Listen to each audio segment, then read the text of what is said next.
be coming up here in about 20 seconds. Now the strongback is that vertical structure just behind the vehicle that you see there on your screen. Strongback lower has started. And there's that call out that the strongback retraction has begun. Now, again, what you're going to see is those clamp arms just below the fairing are going to begin to open up. And once they're fully open, that'll make way for the transporter erector to move away from the vehicle.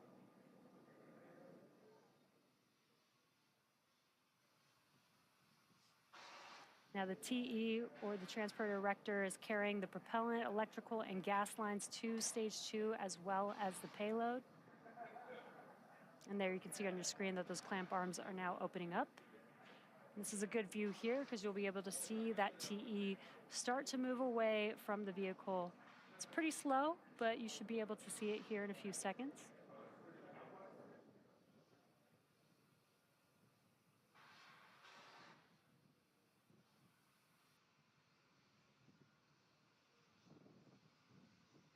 And there you can see that TE starting to move away from the vehicle. And once Falcon 9 commands for liftoff, hydraulic cylinders pull the strongback even further away, again to that position about 45 degrees above the pad deck.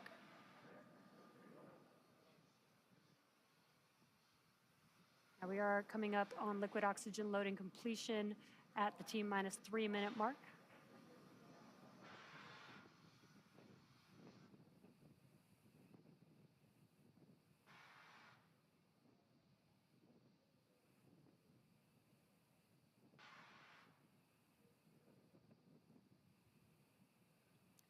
Now, for some reason, Stage 1 LOX load complete.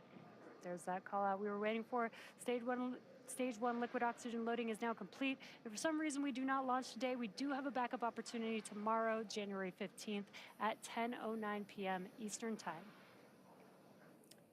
Currently, weather is green and the range is ready to support a T0 of 10:09 p.m. Eastern Time. And the landers continue to be healthy, and the Falcon 9 team is tracking no issues on the vehicle. Next coming up will be at T-minus 2 minutes. We should hear the call out for propellant loading. Stage 2 LOX load complete. Right on time. That is stage 2 LOX load complete. That means propellant loading is now fully complete on Falcon 9. The vehicle is now fully loaded with 1 million pounds of kerosene fuel and liquid oxygen.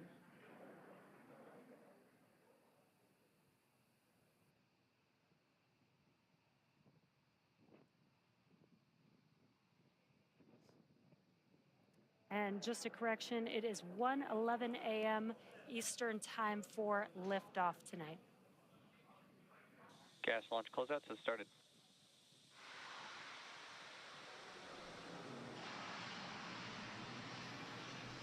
Now that the propellant loading is complete, we should begin to see venting coming from the transporter erector. That is just clearing out those propellant lines from the TE in preparation for liftoff.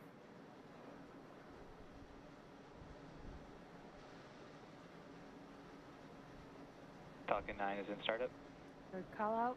This means that the Falcon vehicle's internal flight computers have taken over the launch countdown. We're now just waiting for the final go from the launch director. LD, go for launch. And great news, we are go for launch, so let's watch as Falcon 9 takes our 2 lunar payloads out to space. T-minus 30 seconds.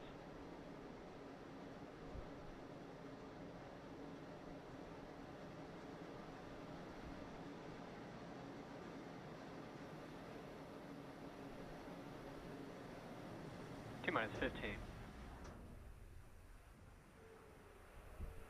10, 9, 8, 7, 6, 5, 4, 3, 2, 1. Ignition. And liftoff. Go Firefly, go iSpace, go Falcon.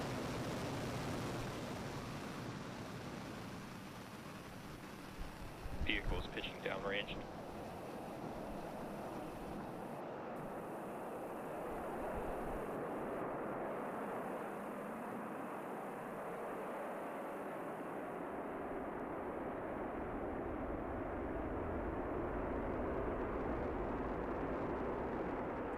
T plus 30 seconds into launch, Falcon 9 has successfully lifted off from Launch Complex 39A at Kennedy Space Center. Now the vehicle is going vertically, but it will begin to move horizontally. We're going to gimbal Falcon those. 9 power and telemetry are nominal. We're going to gimbal those engines. We're still going up, but now Engine air pressure is nominal. Now Vehicle was supersonic. we'll be moving horizontally, and that helps the vehicle get into orbit and avoid being pulled back down to Earth. Now we are coming up on max Q. This is the largest structural load that the vehicle will see during ascent. Max Q. There's that call out. We've passed through max Q. And we do have a few events coming up in quick succession. That'll be MECO, stage separation, and SES-1. MECO is main engine cutoff, and that's where we will shut down all 9 of those M1D engines that you see there burning bright on your screen. That prepares the vehicle for stage separation. That's when the first and second stages separate from each other, and the first stage will begin to make its way back down to Earth, while the second stage carries the payloads and continues with its journey with SES-1, or second stage engine start 1. And that's where we will ignite the MVAC engine on the second stage, and shortly afterwards we will have SECO, where the vehicle will coast. So we are coming up on those 3 events that I just mentioned: MECO, stage separation, and SES-1 in just about 20 seconds from now.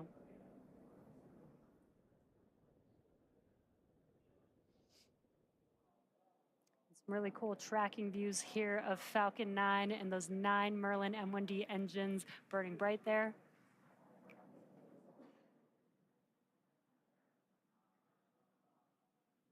MECO. Stage separation confirmed.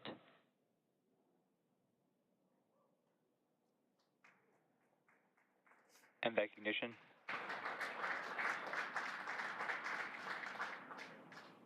And great views. We watched as we shut down those 9 Merlin M1D engines, stage separation, and now you can see there on your screen that MVAC engine has ignited, again carrying the 2 lunar landers aboard Falcon 9's second stage. And there on your left-hand screen, you can see that the first stage is deploying its grid fins. Those hypersonic grid fins will help guide the vehicle back down to Earth. And in about 15 seconds or so, we will also have fairing deploy. We have the fairing protecting the payloads through ascent. But once we're in the vacuum of space, we no longer need that protection, so we will jettison those fairing halves.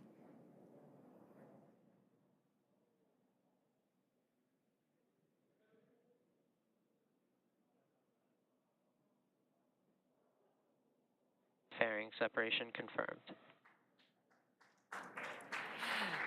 And a really cool view of the payloads encapsulated in those fairing halves, the fairing halves deploying.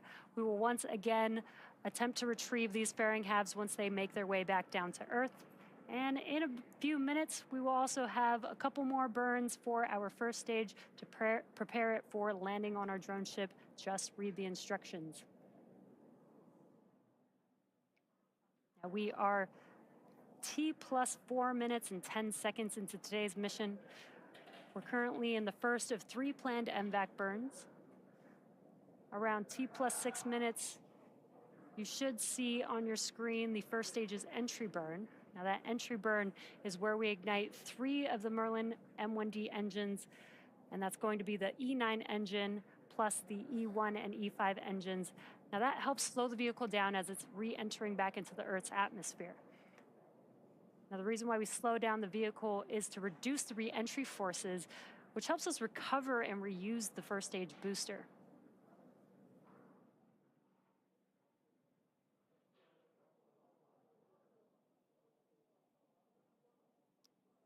So far, everything is looking nominal. Stage 2 still carrying our lunar payload and on a nominal trajectory.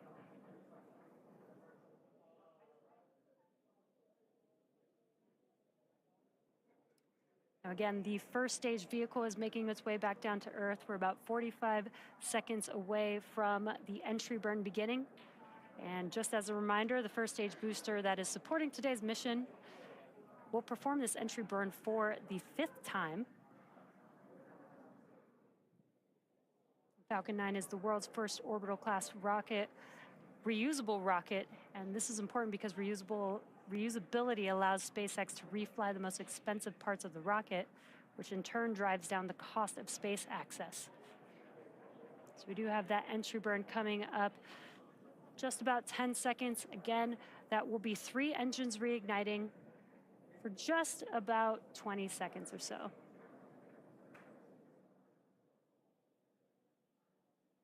Stage 1 entry burn startup. Stage 1 FTS is saved. There's that call out, and on your left-hand screen, you can see that those engines have ignited.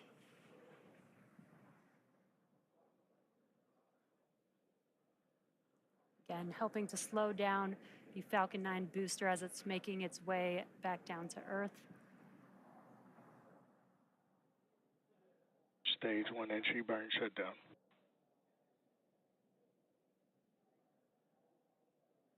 And there we heard the call out as well. As you can see that the engines have shut down. That concludes the entry burn for the Falcon booster.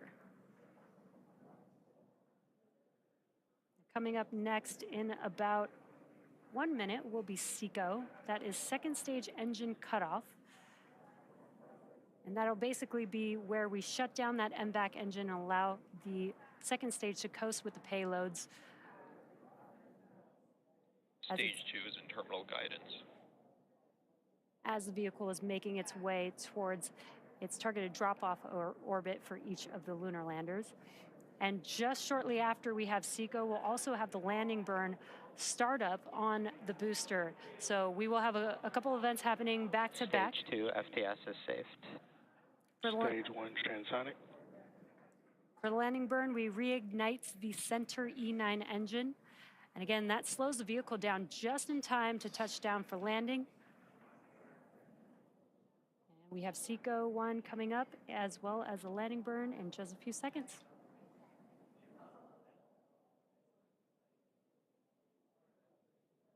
SECO. Stage 1 landing burn.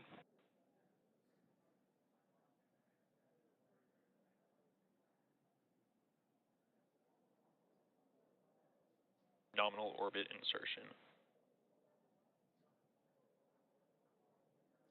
Full view of first stage, touching down for landing. Landing leg deployed. Stage 1 landing confirmed. And there you could see on your screen, the Falcon has landed on Just Read the Instructions. That marks SpaceX's 398th recovery of an orbital class rocket, and that includes first stage landings for Falcon 9 and Falcon Heavy. Now we're just waiting for confirmation of good orbit.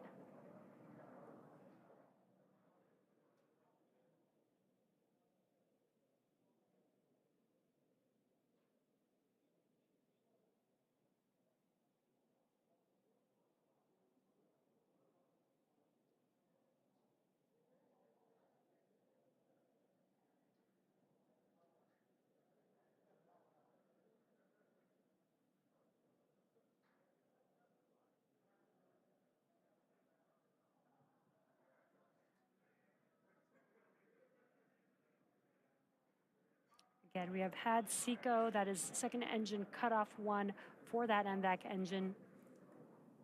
And we are just waiting to confirm good orbital insertion.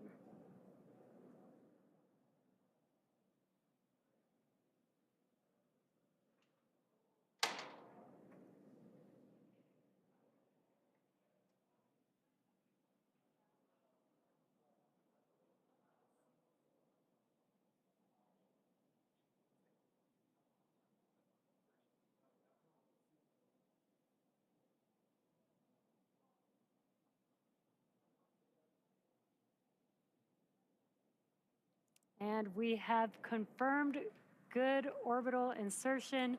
Now the mission isn't over just yet. Coming up next, we have the second burn of our MVAC engine, or SES-2, on board the second stage around T+58 minutes. And then that'll be followed by payload deploy. So until then, we're gonna send it back over to you, Daryl, at KSC.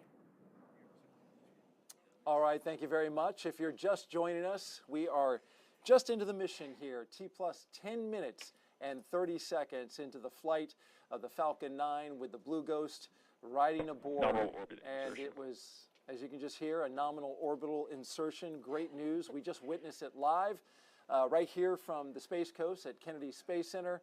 And on board are 10 NASA payloads headed towards our moon. We have Ray Allensworth, who is here, the spacecraft program director. You and I were just out there watching it live outdoors, just 3 miles away. How'd that feel? I can't stop giggling. No, I mean, it's one thing to watch a rocket go. It's another thing to know that your payload's on the top of it. Right. So it was incredible. It was perfect. I heard you say, bye, honey. Kind of wave goodbye. Wave to it. When you work so long on something like that, I can just only imagine how that felt for you. Thank you for trying to put it into words. Now, looking ahead a little bit, we're going to have a burn, a second stage engine burn that's going to help complete its trip to get you where you need to be around the Earth and into that orbital insertion. And then we're going to deploy at 1 hour and 5 minutes. So we're looking at about 55 minutes from now. And there's a lot more work to do. So make sure you stay with us. We are on top of it here with our team, watching it in the sky and tracking it along its path.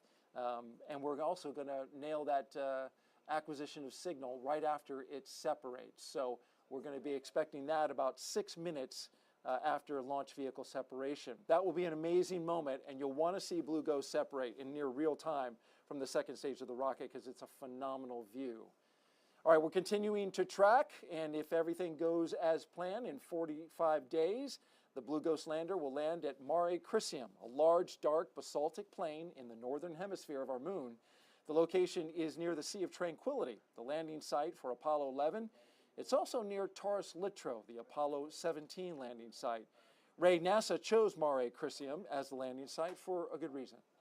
Absolutely. The landing site was chosen by NASA because it supports the goals of our 10 NASA payloads that will gather critical data about the moon's regolith, geophysical characteristics, and the interaction of the solar wind and the Earth's magnetic field.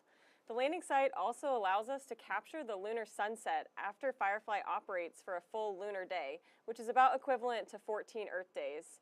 We'll be studying a unique phenomenon seen by Eugene Cernan during his final steps on Apollo 17, where he observed a horizon glow as the lunar dust levitated on the surface. On your screen is a sketch Cernan made of the event. Firefly is set to capture this phenomenon during the lunar dusk conditions and further prove what Eugene saw as the last astronaut to walk on the moon. And you can see on your screen a live shot right now of the moon. This actually was recorded just a few minutes ago, but this is what it looked like outside when we were looking up. Such a beautiful shot, and big thanks to our camera crew for grabbing that. And if you look closely, you can see where Blue Ghost is heading, that landing site. It's in the 12 o'clock position. Correct me if I'm wrong. No, right absolutely, in the clock, right there. And there it is, right at the top of your screen, that basaltic plain, that basin there. And what a beautiful shot. Blue Ghost is on its way. With us now, the Associate Administrator of NASA's Science Mission Directorate, Nikki Fox. Well, you saw it live in person as well, Nikki. And I did. Beautiful shot of the moon there. It's all coming together. I know. I had as it was going up, I had the urge to say, that way, there's the moon, that way. It was a fantastic launch. Something really special about an instantaneous launch as well. You know, that countdown goes and you know it's going to happen. It's got to be right at that moment. Yeah, so a beautiful sight. Congratulations, Thank Ray. you. You must be It's I know incredible. exactly how excited you are right now. It's amazing. I'm taking in all the moons now. I Earrings. did. I mooned out for you guys today. You sure I did. yes. Oh, yes. it looks lovely. Well, let's talk a little bit of science now. How was the science and the tech on board this particular mission inspired by NASA's Apollo 11 mission? Yeah, I mean, we learn, the great thing about NASA and about NASA science is we learn with every single mission that we do. And so, of course, we learned so much about the experiences of our astronauts on the moon. And, you mentioned before that the regolith is a big challenge. It's very sticky and it's very tacky and it kind of sticks to everything. And so we actually have a couple of experiments on there. One is going to sort of look at just how tacky that dust is. It's going to look at different surfaces and see how much that regolith sticks to it. And then we have another one that's a super cool demonstration that's going to try and see if you can shake the dust off. Mm-hmm. It's the EDS instrument, and it's going to put sort of electric currents through, so it's not moving parts, it's not actually shaking it, just to see if you can displace the regolith, and so actually the instrument cleans itself as well. So it's very, very friendly, and so we're going to look at how we can improve the conditions for the Artemis astronauts. Yes, and we had a wonderful demonstration. The EDS principal investigator showed us how exactly how that dust is going to shake off. Can't wait to see what happens on the moon. Yes. Why are we sending robotic missions first before we send human missions to the moon? I mean, we want to send as much science to the moon as possible. It's such a great place for us to go. It allows us to just learn more and more about the conditions on the moon, about the geophysical conditions, about the solar wind interaction with the moon. We can't wait to get the science up on the moon. That's why we're such fans of the CLPS program. It's like a geological sort of preserved record of what this ancient solar wind is like. You just need to go down a little bit into the regolith, and that's the preserved sort of surface interactions. And of course, it allows us to think about what we want our astronauts to focus on. They will be able to bring back the samples from the moon for us to be able to study, and so to be able to kind of help focus on which samples, what do we want for them to bring back. This is all stuff that we can do with these kind of advanced sorties that we're doing with the CLPS program. Advanced sorties. Well, I like that. That sounds good. And in this plane, and briefly, it's a basaltic plain. There's a volcanic feature nearby. Yep. Tell me what the relevance of that is, Mons Luttrell, and why you're interested in that. Well, I think Ray just kind of nailed it. I mean, it's a great place for us to go. It's a region that we think the astronauts will be interested. It's a really great place. Loads of interesting features. The actual area was caused by an impact from an asteroid. It flooded that area full of that lava. It's a very dark lava, very similar to what we have on Earth. It tells us about how the moon was formed, how the early solar system was formed as things were bombarding the moon. So it's just a really scientifically interesting place to go. And Ray, you appreciate that there's no big rocks, hopefully, in that area, right? Yeah, we're gonna avoid the rocks. Our software is gonna help us identify the safest place to land, and like you said, avoid those hazards. All right, very good. Well, Nikki Fox, thank you for joining us today. We appreciate your moons. We appreciate the insight, and we appreciate your levity as always. NASA tends to be a serious place, but you bring the right mix of levity and seriousness. Thank you very much. Thank you so much. Appreciate it. Congratulations again. Thank you. All right. Well, it's difficult work to get to the moon. We haven't successfully done it in more than 50 years, but that's going to change. The CLPS initiative is changing that. Let's take a look. Landing on the moon is hard. We're going back. Under this Artemis program, we're going to be sending humans to the moon for the first time since Apollo. So ahead of humans, we want to get up as much science, exploration, and technology experiments as possible. So CLPS starts facilitating a lot of the early science, the things we want to learn before we even send humans. CLPS stands for Commercial Lunar Payload Services, CLPS. The services part is the key element. Ordinarily, when NASA delivers a payload to the surface of the moon, they do it with a commercial partner, but NASA controls the building of the vehicle. Now, we're buying the service of delivery of our lunar payloads to the surface of the moon. It is a delivery service, akin to a delivery service that you'd have here on Earth. NASA will provide payloads to a commercial company. They decide how to get it to the moon. They have to develop their own lander, but they also have to manage the entire end-to-end mission. It's meant to provide affordable, rapid, frequent access to the lunar surface through American companies. We're funding different companies. We have commercial companies that are competing to win task orders to deliver our payloads to the surface of the moon. One of the goals when we started CLPS was to help establish a lunar economy. Somebody has to do it first, and then it becomes commercially available. Then they're able to crank them up. Then they're able to make it more affordable. And so the lunar surface is just the next frontier for a commercial environment. But we had to acknowledge up front, all the way through the highest levels of the agency leadership, that some of them will fail. These missions may not be as successful as a traditional NASA mission. We have accepted the risk that going through this innovative approach with these commercial companies, that there could be some failures. Some of them are new companies. None of them have ever successfully landed on the surface of the moon. So they're going to learn lessons. We need to give our vendors the opportunity to learn. And so that'll help ultimately buy down our risk as these companies learn, okay, what does it take to actually build up the lunar lander, integrate payloads, get to the lunar surface and land safely. They've been able to demonstrate that they have very, very good technical depth and the ability to design and execute missions. We're willing to take more shots on goal. And we aren't risking human life. And in the big picture, if we're flying missions at 1/10 of the cost of a NASA mission and we fail 2 of them, we still get 8 missions for that same price. Even with 1 or 2 or 3 failures, this is still a very economical proposition. It's a risk posture which is more risk tolerant than NASA is accustomed to. There's not a single one of these companies that's willing to bet their mission on a coin toss. Every one of them is doing what they can in order to have the most successful mission possible. But the important thing to realize is that risk tolerant does not mean risky. And the rewards are a long-term ability to get payloads to the moon inexpensively, frequently, and rapidly. We want science, so we can then put more of our resources on even more science, exploration, and technology payloads and get more of a return on investment when we get to the moon. CLPS provides tremendous benefit across the scientific and economic communities. So there's a lot we'd like to learn about the moon to help human habitation and prepare us for missions to Mars and beyond. So the moon is the first step. All right, we've been going through each of the 10 payloads throughout the show, and now we've got a doozy. 5 of the payloads right now, and that's half of the ones going up to the moon. Joining us now is Dennis Harris, mission manager for those NASA payloads, and appreciate you being here. It's good to be here. Let's start now with the Lunar Planet Vac, or LPV, which collects samples of lunar regolith from the surface. This is really interesting. I mean, the name kind of suggests exactly how it works. Planet Vac. It's like a vacuum. Yeah.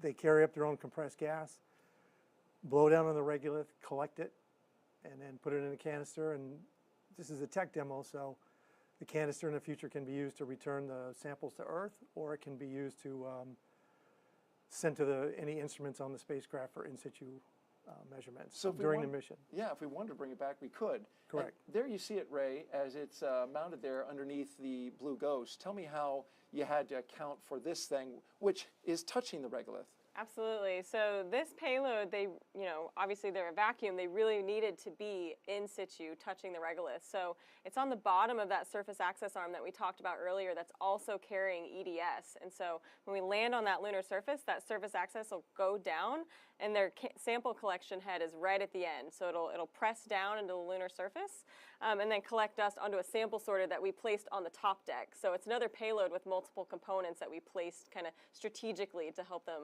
accomplish what they need to. Maximizing that lever arm that you're putting down on the surface of the moon. Yeah. Pack them all in. Right. Okay. Well, next up is LEXI, the Lunar Environment Heliospheric X-ray Imager. LEXI is a wide field of view, soft X-ray imager that will image Earth's magnetosheath and magnetopause to study how energy from solar wind generates geomagnetic storms and space weather. This one's interesting to me because this is looking back at Earth rather than looking at the moon. Correct. And as Brian Walsh, the PI, said yesterday, this is going to be the first global measurement of the Earth magnetic field and the interaction with the solar wind. And we can see in this graphic where they interact. Explain that to us. Well, this is where the solar wind meets the magnetosphere, and what happens is you see the bright yellow and red spots, they're giving off energy. And so we're going to look at the photons, which happen to be in the frequency of soft X-rays, to see what's going on. What a unique area to look at that. And I take it, Ray, that it had to go on top, right, in order to look up. Yeah, this payload, very top deck. It's also mounted on a 2-axis gimbal. So this is a gimbal that we really specifically designed. Yeah, you can see it there. So that LEXI can look back specifically where it needs to collect that data. So a pretty intricate gimbal, but I think it was a lot of fun for the engineers to kind of solve that problem to get LEXI pointing where it needs to. That's cool, that 2-axis gimbal, a solution coming from Firefly. You got to appreciate that. We do. All right, well, this instrument that's next is, we have a demo right in front of you. A RAD PC. This is a radiation-tolerant computer system. Dennis, why do we need radiation-tolerant computers? Well, radiation is a killer for computers. Ionizing radiation could cause a bit flip, could crash the whole system. This particular system is going to use a set of 4 CPUs to kind of count each other and make sure each other's, there has been no single events. And so if it senses one, it puts one of the pads offline, uses the other three, rewrites this one, puts it back on. And so radiation hardened hardware is very expensive. And Right. so To build a shell around it, that's expensive and it's heavy, right? it's heavy, and this is 95% commercial off the shelf. How about that? And so it's order of magnitude cheaper, and I believe it could be the future of space computing. Really jump the computing power on the moon in an area that's really tough for computers without Yes. adding weight. I like that. That's good stuff. All right, 3 down, 2 to go. Next up is NGLR. This is the next generation lunar retro reflector, yes. right? And it's a target for lasers on Earth to precisely measure the distance between the Earth and the moon. Explain that, how that works right there. Well, range finding observatory on Earth is going to shoot out a laser pulse. It's going to hit this, and it's going to return it. And the nice thing about the next generation is it's built so it's going to return the ray to where the observatory is going to be. Not where it was, but where it's going to be on the Earth. So this is going to allow us to make precise measurements and watch the surface of the moon as it moves around. And actually, this is a follow-on to Apollo retroreflectors.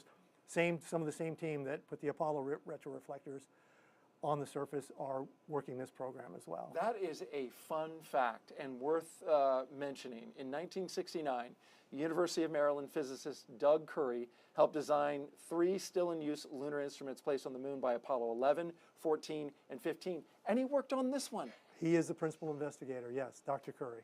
How about that? Well, it's a lifelong passion for him, and I really appreciate his knowledge. And you got to work with him on it. Yes. Pretty basic in terms of installing this, I would take it? Yeah, this is our only payload that doesn't have an electrical interface. So this is purely a mechanical interface that is also on the top deck on one of those 2-axis gimbals. So we loved NGLR.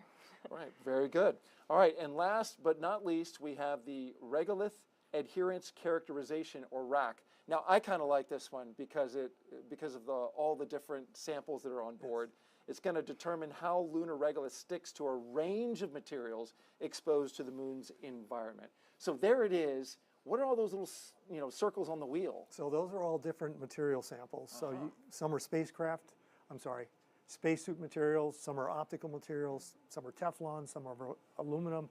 As Nikki was talking about, lunar regolith is really not good to work with. And so what we want to help determine here with this experiment is what kind of materials can we use in the future? What kind of changes can we make to, say, spacesuits or the equipment we put on there to help them, live longer and survive the regolith. And you want to get it dirty, I take it. This one is the one, much like Rad PC, who wants all the radiation can get, we want all the dirt we can get, so to speak. So how'd you accommodate that, Ray?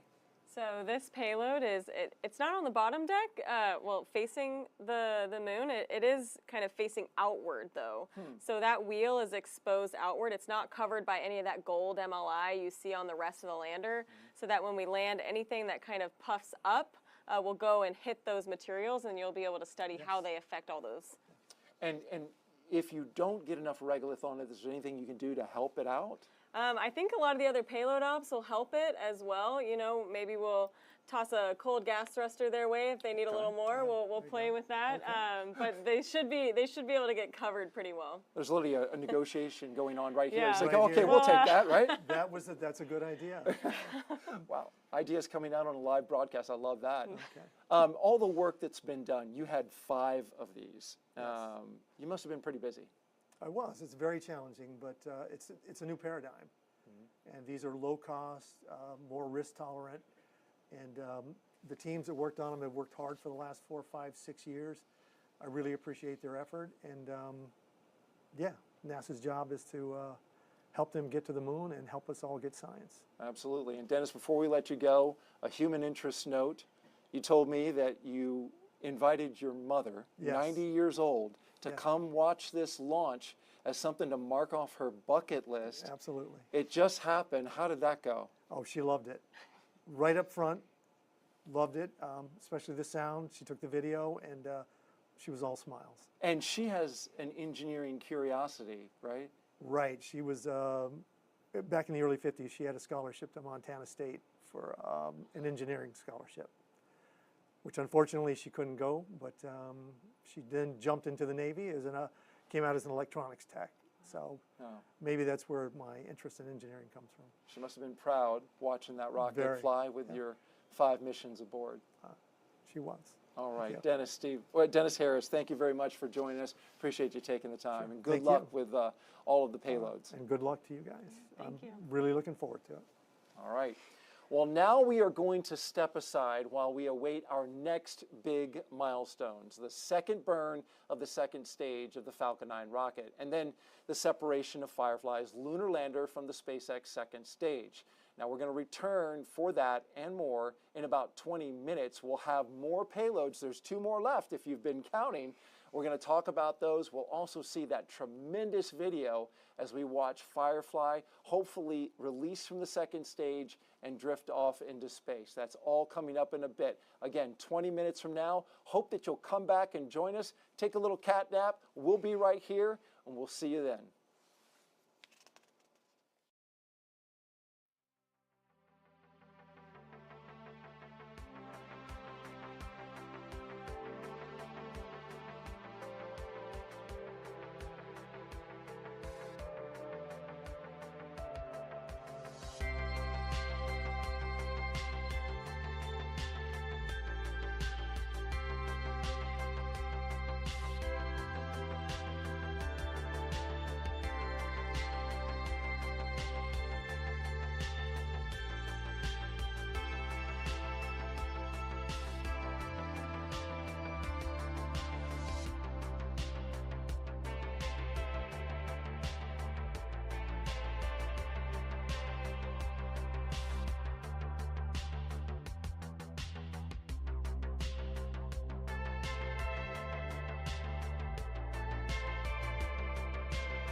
Thanks, Daryl. And we are actually currently, as you can see on your screen, in that second burn, SES-2, here right now. This burn is a very short burn. And we've got live views of the NVAC engine there ignited on your screen, again carrying the 2 lunar payloads on Falcon 9's second stage. This burn will last just over a minute long. And this NVAC engine, the thrust on the NVAC engine is about 220,000 pounds of thrust.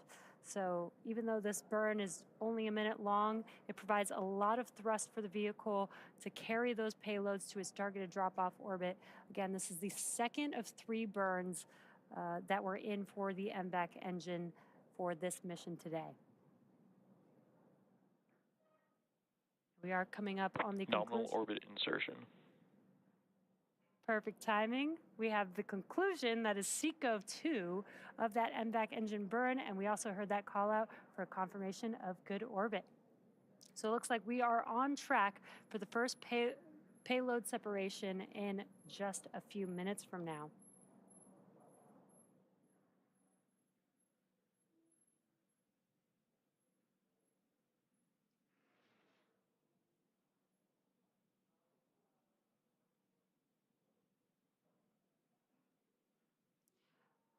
Now, if you're just now joining us, we have just had SES-2 and SECO-2. That's the second of 3 burns for the NVAC engine.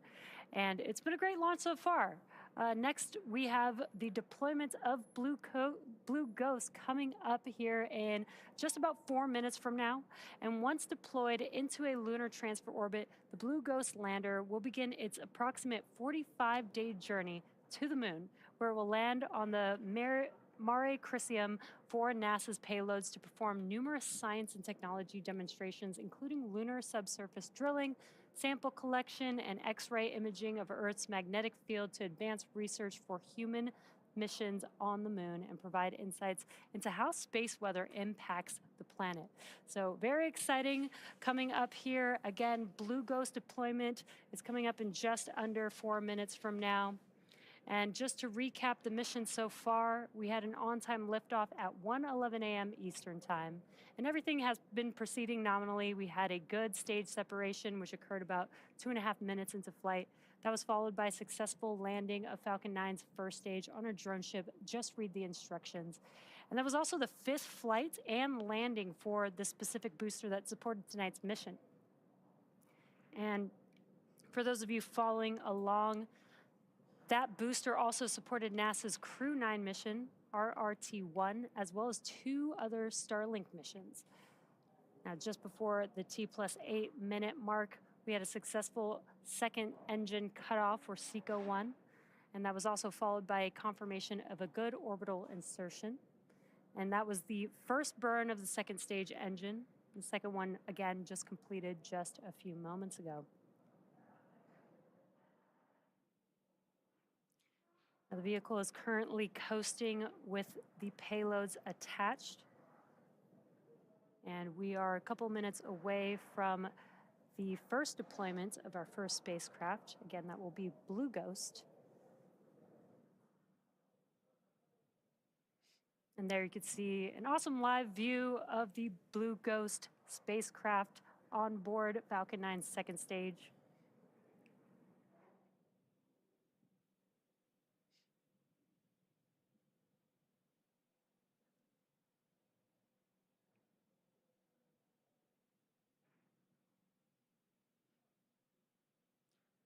We're just about 2.5 minutes from deploy of Blue Ghost.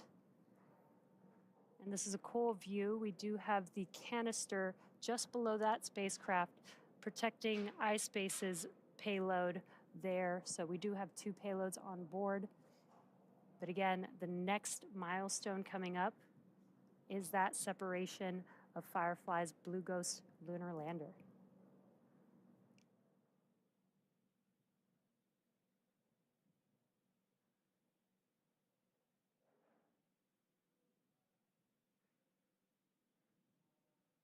Just as a reminder, once Blue Ghost is deployed from Falcon 9's second stage, it will have about a 45-day journey on its way to the moon, and then it will have about 14 days of lunar surface exploration. So this is a pretty exciting mission. Very excited to see the spacecraft begin its journey here in just about a minute and a half. And once again, there you can see a live view of Blue Ghost there on your screen, still attached to Falcon 9's second stage. We're anticipating deployment in just about a minute from now. I'm getting some really awesome, cool views. This is looking aft at the MVAC engine with a beautiful Earth in the background. These lunar missions are really cool because the Falcon 9 vehicle gets to get really far away from Earth, and we get these awesome Earth views.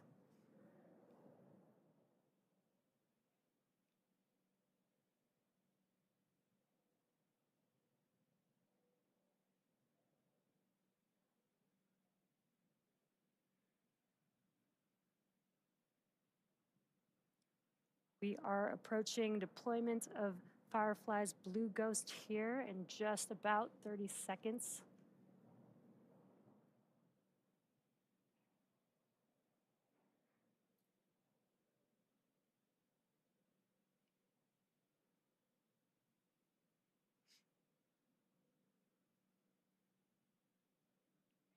And with these live views that you're seeing here, we should be able to get a really good view of deployment here coming up in about 10 seconds or so.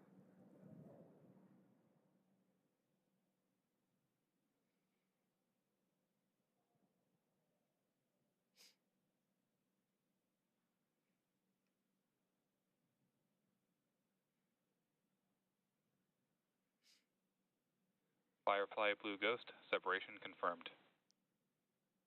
And there you can see, and you also heard the call out for confirmation that Blue Ghost is drifting away from Falcon 9's second stage.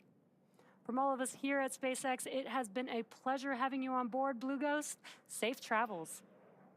SpaceX is honored to be a part of NASA's Commercial Lunar Payload Services initiative to deliver science and technology to the lunar surface.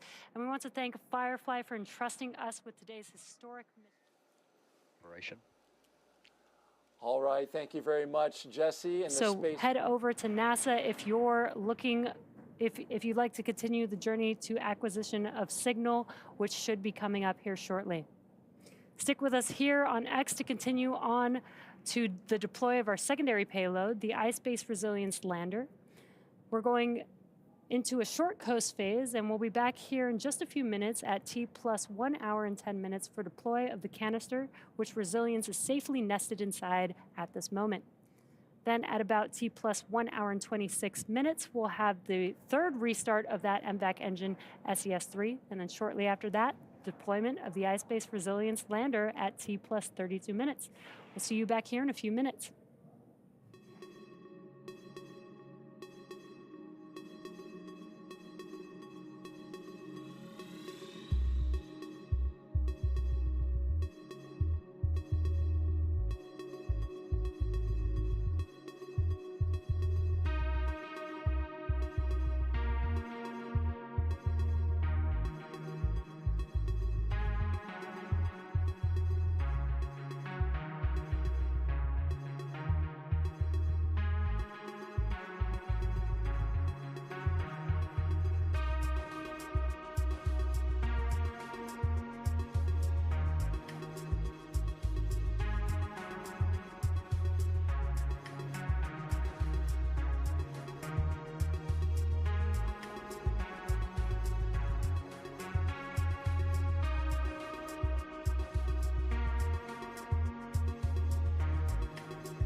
Welcome back. If you're just now joining us, Falcon 9's second stage is preparing to deploy the iSpace Resilience lunar lander. Now, before we can do that, we must jettison the payload canister, which is currently encapsulating the Resilience spacecraft. Now, this canister was needed to protect Resilience from Blue Ghost, which was previously sitting above it during launch. And it also took the launch load of the Firefly spacecraft and transferred it to the rocket structure. Now, canister deploy should be coming up here in just about 10 seconds or so from now.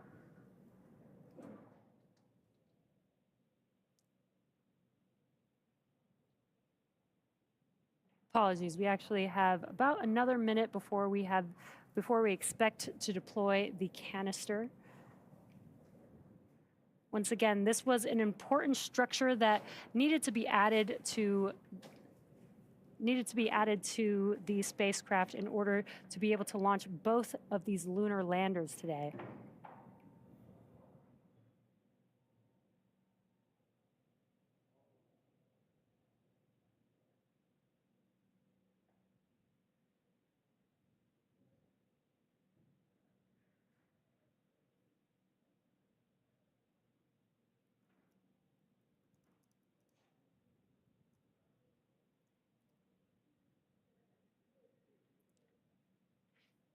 We're about 10 seconds away from canister deploy.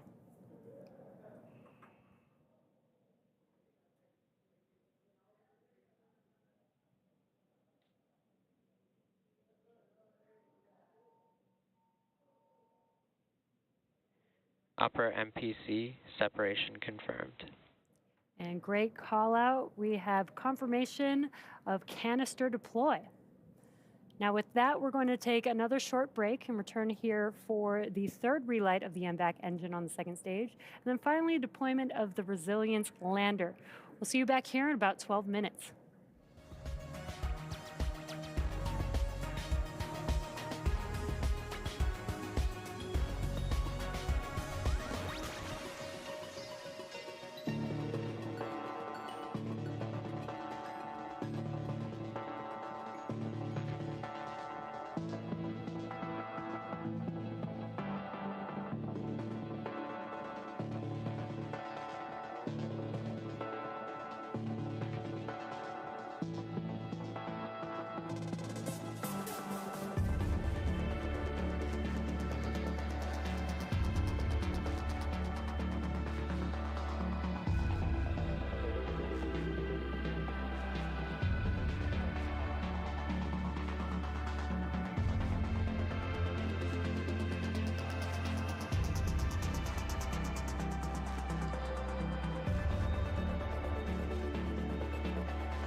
Welcome back to the live webcast as we prepare to deploy iSpace's Resilience Lunar Lander.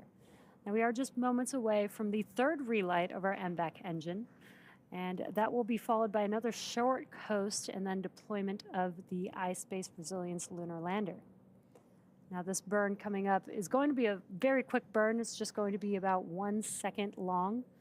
And then it will be followed by SECO 3, that is second stage engine cutoff. And we're just about 30 seconds away from that burn. And in the meantime, we do have some live views there. This is looking aft at our MVAC engine.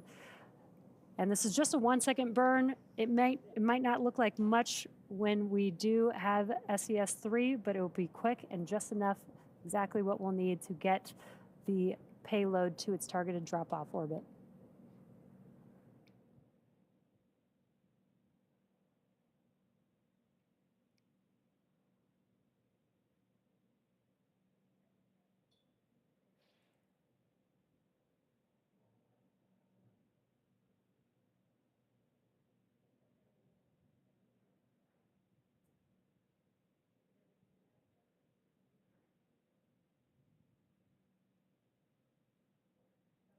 And there you could see we just had SES-3 as well as SECO-3, very quick third and final burn for this MVAC engine.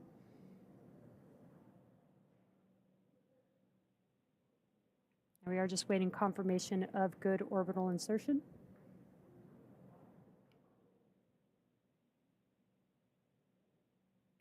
Nominal deorbit burn. We got a good call. Burn 3, not deorbit. We got a good call for a nominal burn of that MVAC engine.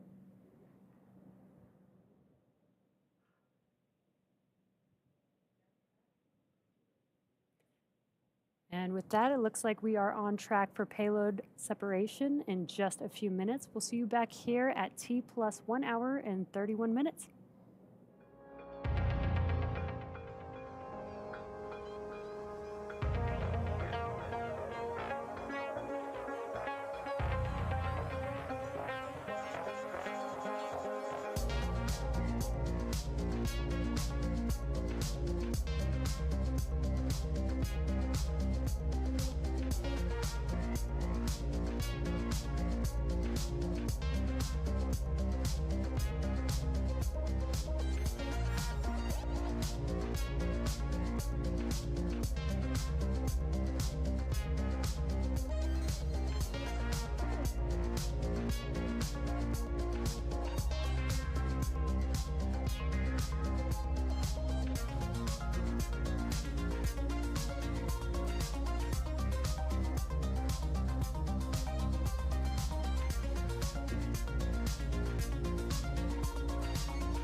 Thanks for joining us for our last portion of the mission today. We are just moments away from deployment of the iSpace Resilience Lunar Lander, which is expected to happen at about T+1 hour and 32 minutes, so just under 2 minutes from now.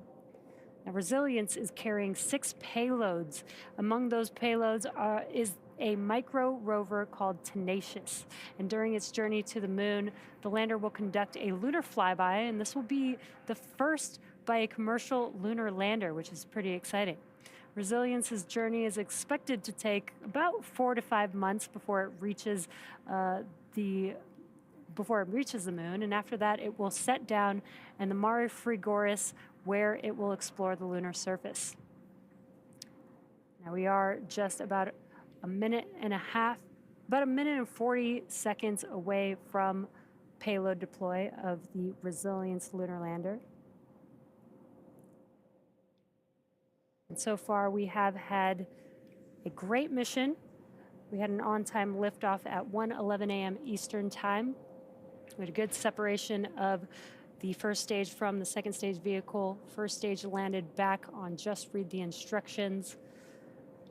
And now the second stage, carrying the iSpace Resilience lunar lander, has already completed its 3 MVAC burns. And again, we're just a minute away from deployment of this lunar lander.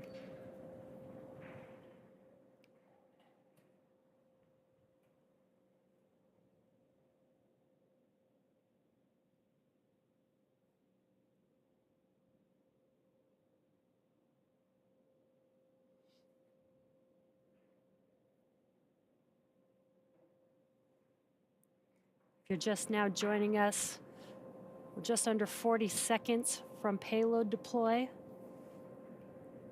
of the iSpace Resilience lunar lander. We do have some live views there. This is looking forward, where the payload will be deployed.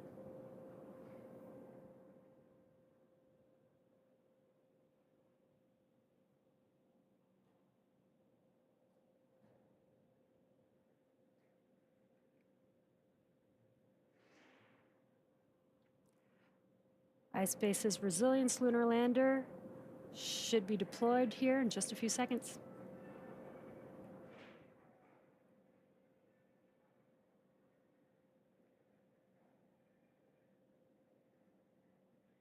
iSpace Resilience separation confirmed. And there it goes. You can see Resilience slowly moving away from Falcon 9's second stage as it begins its journey to the moon. And that brings our coverage of today's mission to a close. We'd like to thank our customers Firefly and iSpace for their trust in us. We'd also like to thank the Eastern Range and the FAA for their ongoing support of our missions. This was our 8th launch of 2025, and we're gearing up for another busy year of Falcon launches and Starship flight tests. Check spacex.com/launches and follow us at SpaceX on X for updates. Until next time, have a great night.